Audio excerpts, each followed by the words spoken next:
Hey there, fellow entrepreneurs. If you're tired of complicated domain management, I've got the solution for you, hover.com. Hover makes registering and managing domains a breeze. Their clean interface and hassle-free experience will save you time and frustration. No upsells, no hidden fees, just straightforward domain services. Plus, Hover offers top-notch customer support. Make your life easier. Head over to krmpods.com/hover. Simplify your domain journey with Hover. You're listening to Fox City's Murder and Mayhem, your bi-weekly dose of true crime history in a small rural community of Wisconsin. Hey everybody, welcome back to another episode of Fox City's Murder and Mayhem. I'm Eric. I'm Gavin. And we are back again, Gavin? Yes. Where are we? I think we're staying in Kaukauna, aren't we? We're staying in Kaukauna, and we might... so last night I was working on a story from De Pere, so we might get out of Kaukauna sooner or later again, but until then, just embrace it. But until then, and before I started today, I wanted to give a shout out. Can I give a shout out? Yeah, you can give a shout out. Again, it's your podcast. You can do whatever you want. It's your podcast, your equipment. I hope I'm not wrong when I say it. I think her name is Katie. So if it's not, I apologize. But a shout out to Katie. So my friend and coworker went to Thanksgiving, and a friend of a friend was there, Katie person. Okay. And apparently Katie's a regular listener, loves the podcast. Super. And was really thrilled that she was at Thanksgiving with somebody who works with me. Okay. So... yeah, I've not met her. I do not know her, but apparently huge fan of the show. So awesome. So shout out there. Well, we would love to meet you, Katie. Next time we have a live show. Unless you're going to stab us. Then don't. I guess that's a fair point to put out there, Kevin. But if you're planning on that, we don't love you. Yeah. But otherwise, please, come out to a live show. Hopefully we'll have one in January. I mean, I don't mind being stabbed. I'm just not looking for that right now. And we'd love to meet you. So yeah. So I just wanted to get that out of the way. It's not often that, I mean, we get fan mail, if you can call it that. But that one was very specifically targeted, so I wanted to kind of respond. But anyway, yeah, so Fox City's Murder and Mayhem. We are in Kaukauna. There's not a lot to this story.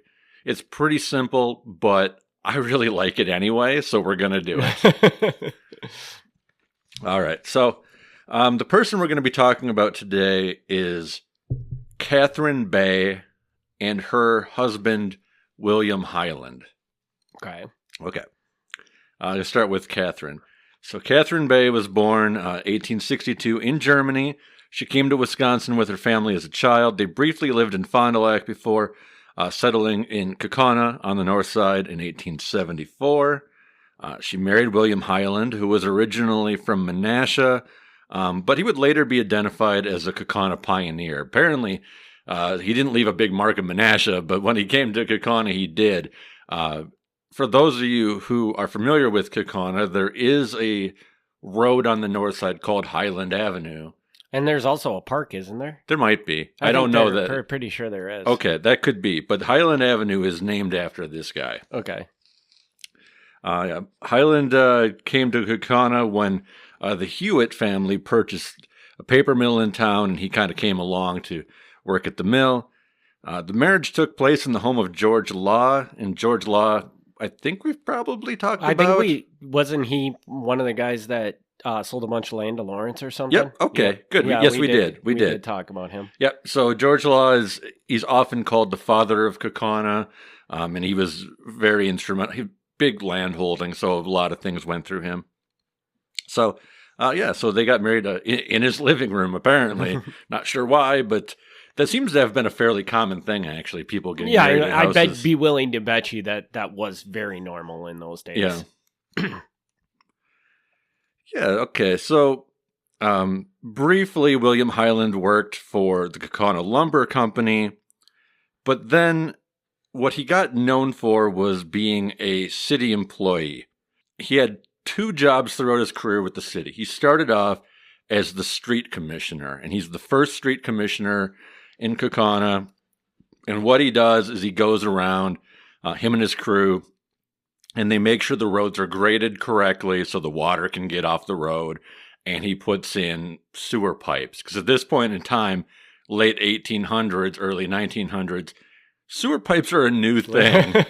So every time, like, you know, a new road is being laid out, they got to put the sewer pipes in. Or even some of the old roads, they got to go back and add the sewer pipes. So that's a huge part of his job, is putting in sewer. Apparently, there's some contentious things here. The way you got the street commissioner job was not, you didn't get elected, but you'd get sort of voted in by the council, the city council. Okay. And he got in, like, handily. He got in 8-2 on a council vote. But the guy who lost, I guess, was really stinky about it and actually sued over it. The lawsuit was later dropped. And although I don't know that he was widely unpopular, like, I don't get the impression that he was. The editor of the Kaukauna Sun newspaper, a man named H.D. Wing, really didn't like him. And I don't know why, but he really didn't. So now, is the Kaukauna, you said the Kaukauna Sun? Yes, and I'm glad you asked, because I was going to clarify that. Does that become the Kaukauna Times, or it does not? So there was at one point in time 2 newspapers in Kaukauna. Correct. Wow. So, yeah, so again, I don't know who's going to care about this minutia, but if you do, the Kaukauna Times started in 1880. It still essentially exists today. It's gone through a few different names, but it basically still exists. The Kaukauna Sun started a few years later, and it ended in 1917. It had a shorter run. Okay. When the Kaukauna Times launched, they claimed that they were going to be neutral as far as religion and politics go. Generally, I think they did a pretty good job. But then the Kaukauna Sun came on the scene, and they were very firmly the Democratic paper. Okay. And when they became the Democratic paper, the Kaukauna Times by default became the Republican paper. Okay. Like, they still were generally neutral, but because now, like, half of their audience was reading the other paper, they kind of gravitated the other way. Mm-hmm. So the editor of the Sun writes in April 1890, the North Side people are very angry over the election of Hyland as street commissioner for that district, but it is understood that he promises to do better this year than he did last year. Don't know what he did last year, but okay. The Sun has taken the occasion to refer to Mr. Hyland's negligence of duty and will not hesitate to do so again if the occasion requires, as it has and will with all other public officials. But so long as he faithfully discharges his duty, we shall treat him with all fairness. So this is like the first we really see, like, they're calling him out. And it's kind of unusual, like, it's not like super unusual for a newspaper to criticize local politics. That's not strange. But to be so specific with this guy is kind of unusual. And at this point, do they cite any reasons why? Or is it just more or less like, we don't like you, so watch your back? He doesn't really, like, that's the extent. I didn't, like, just clip a piece. That's the whole thing. So he doesn't actually say what it is that he has an issue with. That's in April 1890. Apparently, whatever the deal this Wing guy has does not go away. Because on August 8th, 1890... he writes a much longer editorial, and I apologize because I'm going to read this in its entirety. Okay. So, here we go. The headline is, Does Mr. Hyland own the city? It is generally supposed that when a man is elected to an office, he is chosen as the representative of the people who place him in the position he is selected to fill, to execute their desires and wishes, which he is expected to carry out faithfully and honestly. It is also a part of his duty to render an account of his service at stated periods or when called on to do so. And the gentleman who holds the office of Street Commissioner of the North Road District appears to take a different view of the matter, judging from his conduct and language used to Alderman Cook at the last meeting of the Common Council on Tuesday.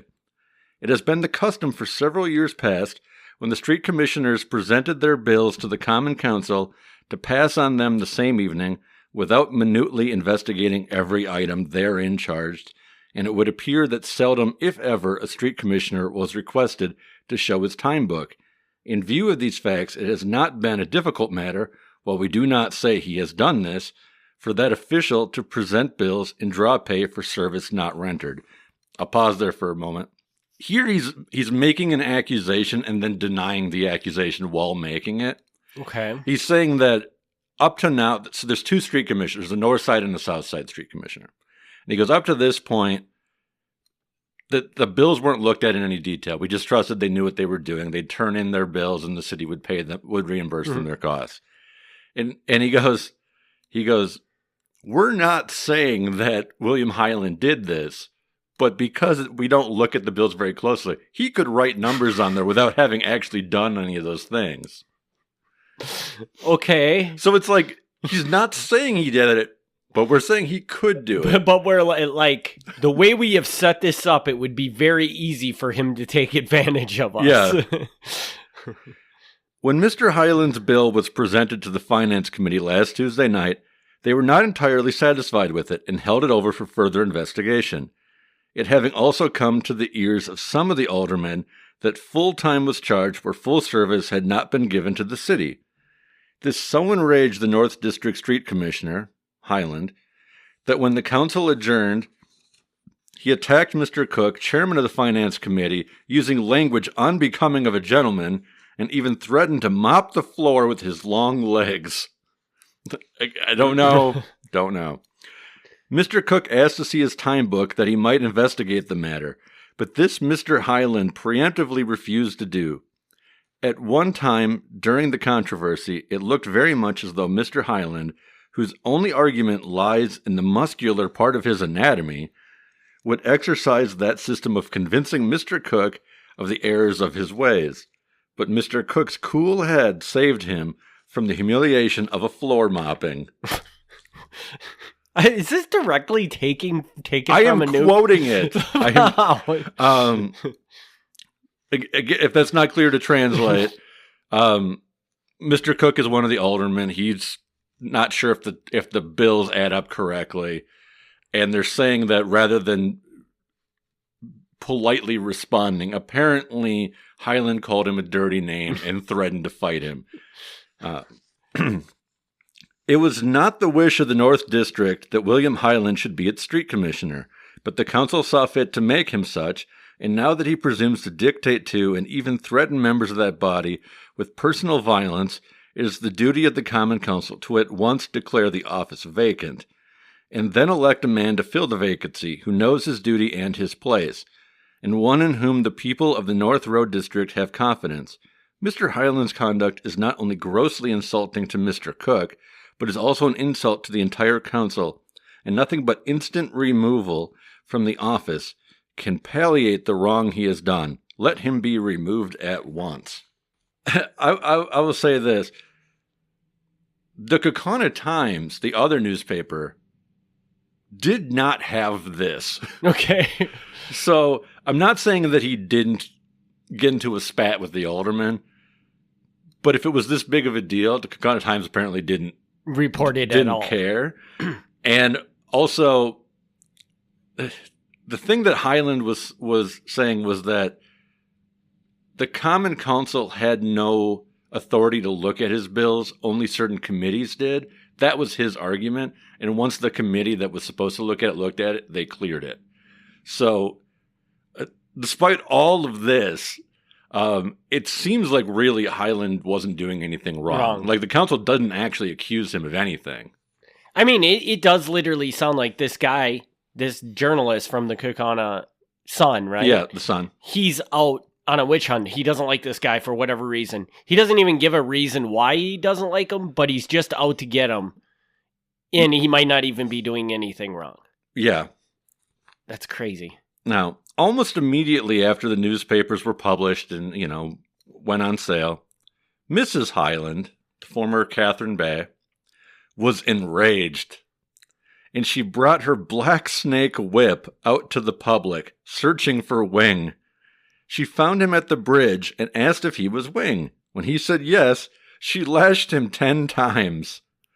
Wing ran off, but she pursued and then lashed him some more. So who is Wing?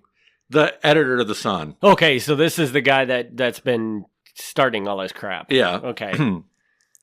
Finally, to escape, Wing hit the woman with his cane, which dazed her long enough that he was able to get away. He reported the incident to the police, and she was arrested by the local marshal, released on bond, and she hired an attorney to defend her for this assault. Now, interestingly, because of the way the newspapers were published at the time, they would only come out once or twice a week. The Oshkosh and Madison newspapers actually reported the whipping before the Kaukauna papers did. So the people, I'm sure, heard about it, but it didn't actually appear in the paper until after like other cities already had it. So I thought that was kind of neat the way that worked out. In the following issue of the Kaukauna Sun, Wing wrote another lengthy editorial, which I have, but I did not type into this. But he basically, what he says is that he's not scared. And he goes, all this does is prove how coarse and vulgar the Hylands are. So he's like, if they continue to do terrible things, I'm going to continue to write about it. Yeah. The Kaukauna Times, on the other hand, finally jumped into this. They had kind of ignored it, but they wrote a rival editorial basically saying that Wing was an idiot. They didn't use that word, but they basically were like, Wing, you're an idiot. Like, let this go. Like, we don't even know, like, what, like, they're not saying, like, he deserved to be whipped, but they're like, we don't even know what you're hating this guy for. Yeah. I mean, but it's like, whatever. Ultimately, when Mrs. Hyland did go to court, she was found guilty and she was fined $33. Which probably is much more significant than you really think. It is. It is. That time. I'm sure. Yeah, I didn't do the math, but I'm sure it adds up. But it's relatively small. So that's like the core of the story. But yeah, like this clearly seems like Wing is like on the losing end of this argument. Not just because he got whipped, but he does move out of Kaukauna. So he's apparently, I don't know this, but he's apparently not super popular because he doesn't stick around.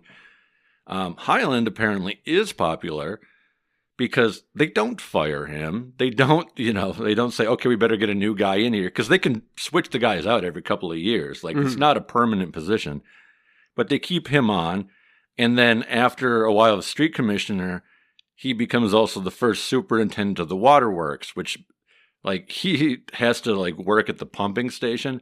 And I don't know what the pumping station does like in the early 1900s, but I'm assuming he might literally have to pump things. Like, some of it I'm sure is, mechanical, but I bet you there's a lot more hands-on. Yeah. Where he's sitting there. Yeah. Where he's actually cranking on things and spinning. Yeah.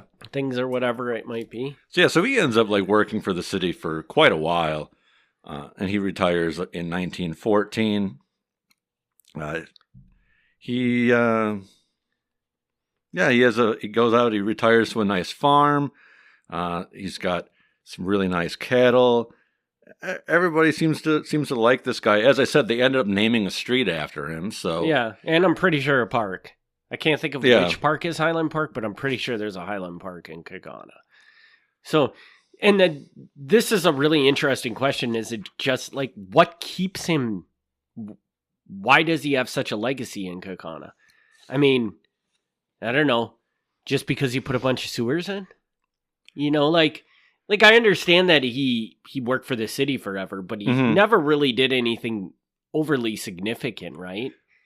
Probably not, but he's lucky in the sense that he was the first street commissioner and the first head of the waterworks, which, I don't know the details of that, but he probably did institute a lot of things because of that. Things that, wouldn't make headlines, but when you look back pretty much every street on the north side, the way that it was laid up, well, not laid, I mean, he didn't plat the map, but, physically the roads, he was involved with that. Yeah. Because the first run through was him. So I think that's fairly significant. I don't know. And I guess if you think about it, like even with just sewers, he might have been a hero. Yeah. Because for the first time ever, people, when it rained, the whole street wasn't flooded out or something like that. Oh, yeah, and that was a constant threat. Yeah. Yeah, that was a big, big deal. The streets would flood quite a bit. So that's a thing. And, like, you really got to put yourself in the mindset here. It's not just flooding. Like, flooding is bad, but this is the late 1800s, early 1900s. People aren't driving. They have teams of horses. Mm-hmm. If they're not walking, they have like horse and buggy. So if the streets, which are generally not paved, mm-hmm. are not kept very dry, it's just like those horses, yeah, nothing goes anywhere. So like this is a crucially important job because like, yeah, now sometimes it rains, it's annoying, but here it rains, it could basically take out commerce for the day. Yeah. So yeah, that's totally true. So it's kind of weird because we don't think about how important something like that would be because we just take it for granted now. Oh, totally. So, yeah. So, yeah. And so he had one daughter. She married a man named Roy Nelson, who was a power engineer at the local paper mill. Don't know exactly what power engineer is, but apparently it's a pretty good position. His brother was the mayor of Kaukauna in the 1940s.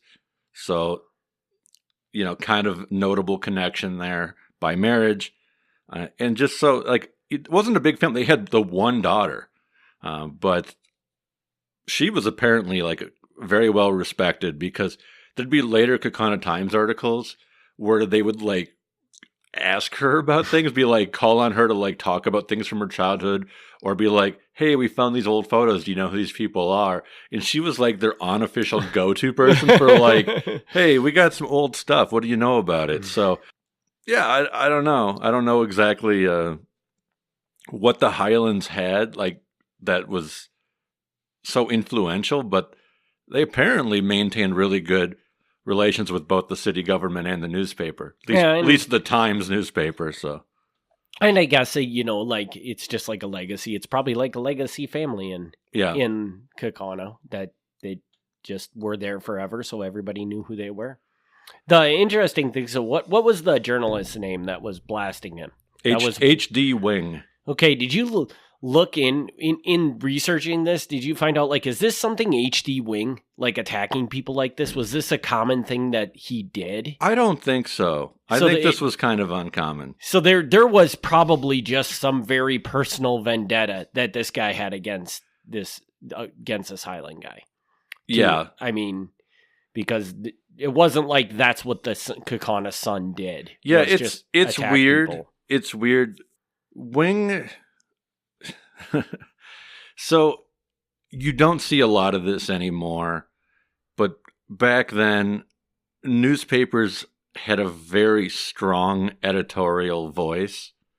Like now, you might see an editorial in a newspaper, but generally the newspaper as a whole attempts to be neutral with varying degrees of success. But back then, like, the editor really was the voice of the paper. So when you've got a strong voice like Wing, you'll see that throughout, like, how things are written. And not that there's like a huge political slant on small town things, but there's different views. Mm-hmm. So you'll see that. Whereas you didn't see that as strongly with the Times. Like, the Times had an editor that, everybody knew, and he was a good writer and all that, but he didn't have, like, the flowery language that Wing had. And as a whole, the Sun, I would say, was the better written of the two newspapers. Really?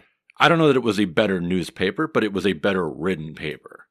Like, the people who wrote for it, like, they could have been writing poetry and whatever. Like, they weren't just like facts. They were, like, really getting into it. Mm-hmm. So I don't know, but apparently that doesn't sell because the paper did not survive. And you just kind of, there's not a story behind it disappearing. It just kind of went away and yeah, it went away and kind of basically merged with the Times. I don't think it's political. I would say that politically the Kaukauna Times was the more popular paper. The big names in town were largely Republican. Like this is such a Kaukauna episode. Like, people who grew up in Kaukauna might be familiar with like H.B. Tanner. He was a doctor and a mayor and every other thing. He now has an elementary school named after him. He was like a huge figure in town. Mm-hmm. And he was Republican. So like all of his friends kind of were. The other kind of big name of the time period was Luther Lindauer. Now, Luther Lindauer essentially was a Democrat. Like, he would run as a Democrat when he ran politics, but they would constantly point out that, like, he really didn't have any party affiliation. He just put that on there, and he would often get Republicans to vote for him because he didn't have any, like, strong political leanings. And was he really, like, crossing the lines too in many instances where like you have viewpoints that were very Republican even though he was supposed to be a Democrat? I mean, sure. It's hard to say because on a national level there's clear Republican and Democrat differences, you know, as much 100 years ago as there are now. But like on the city or county level, it's not that big of a like whether the mayor of a city is Republican or Democrat makes very little difference. Okay. Like maybe they'll try to cut your property taxes different, maybe, but generally speaking, like they both want what's best for the city. Like their views on big cultural things don't really affect how they run a city. Mm-hmm. So interesting. So yeah, like the biggest name in the Democratic Party in Kaukauna wasn't even really a Democrat. So I don't know that played into why the newspaper failed, but the city in that time was definitely largely Republican. Mm-hmm. Well, it still is today, and it's very reasonable to say that. I mean, I can't imagine that there was a time in history where two newspapers were needed in the city of Kaukauna. Probably not. The city of Kaukauna was never that big. No. So, and it's not today. It's not uncommon. I mean, a lot of small towns had multiple newspapers. That's not an uncommon thing. Mm-hmm. But yeah, you're right. It probably wasn't necessary. Yeah, and I am sure if you look at all those cities, one of them has a long run and the other one has a much shorter run. I bet you that's very common that one pops up, the other one pops up, they compete, and then one wins, and then the other one goes away, and the one lasts forever. Well, I mean, the obvious comparison is Appleton. Yeah. Appleton being a bigger city, but still, like, their two rival papers are the Appleton Post and the Appleton Crescent. And what happens? They merge. One of them loses, and they have an Appleton Post Crescent. Yeah, exactly. So if you grew up in Appleton and you didn't know why the paper was called the Post Crescent, that's why. It used to be two different newspapers. Why Crescent, I don't know. That's an unusual name. But it wasn't always Post Crescent. That was or even Green Bay. Same exact thing. Green Bay Press Gazette was Green Bay Press and the Green Bay Gazette. Mm-hmm. So this is like a very common thing. Mm-hmm. Interesting.